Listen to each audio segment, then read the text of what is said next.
So one of the things that I really love in the movie is the quote that say that more we rewrite, the more we lost of ourselves in that the first draft is actually who we really are. As artists, what do you think about this aspect? Our writer lived a great deal of the issues that we bring to the screen about overeating, his love life, his Christian fundamentalism, the obscurity of living in the middle of America. And all of that combined tells a story of redemption. At least that's the hope that this character that I play has, who's someone who's had such trauma that he's stuffed it so deep down inside of himself that it's manifested on his body clearly. And we would hope that by story's end, he'll be able to reconnect with his daughter. But that's the drama. Will he or won't he? Come find out.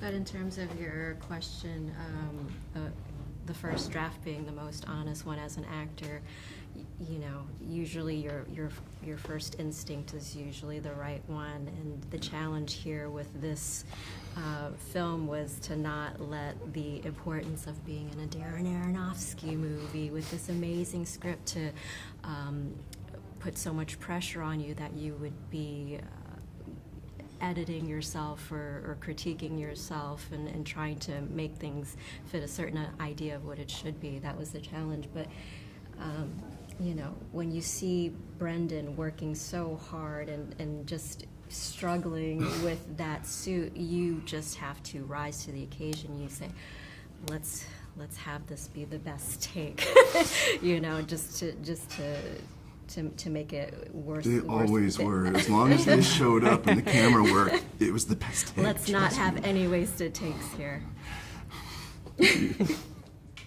Yeah, I have to agree. I think your instincts are always there from the beginning. But yeah, I think for depending on emotionally what the scene calls for,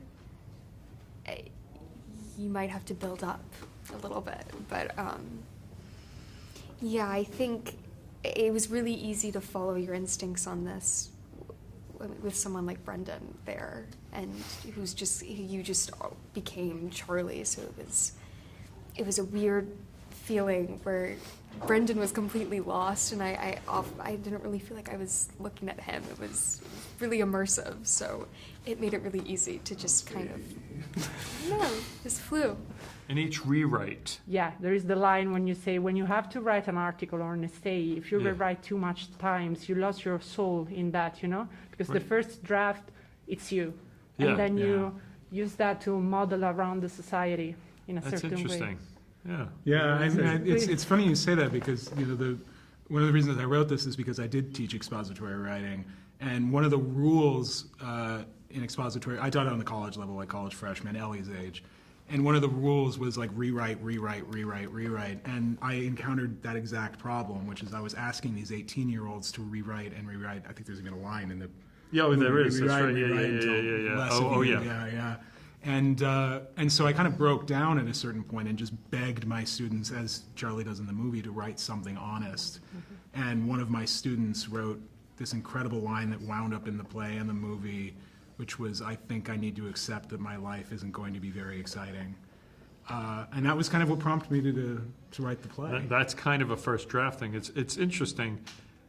Screenwriting is very much about rewriting and rewriting.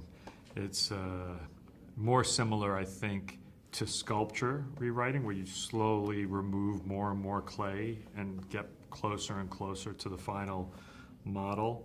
But there are things that happen in the first draft, like that line your student said, that just stay almost verbatim. There are those moments when you're writing when you kind of go unconscious and just something is formed. For me, it was a good example was in The Fountain when the lead character, Hugh Jackman, drinks from the Tree of Life and bursts with flowers. I just made that up in the moment while writing it. I was writing to the draft and that came out, and it ended up in the final movie. But probably everything else in that film had changed in so many different ways.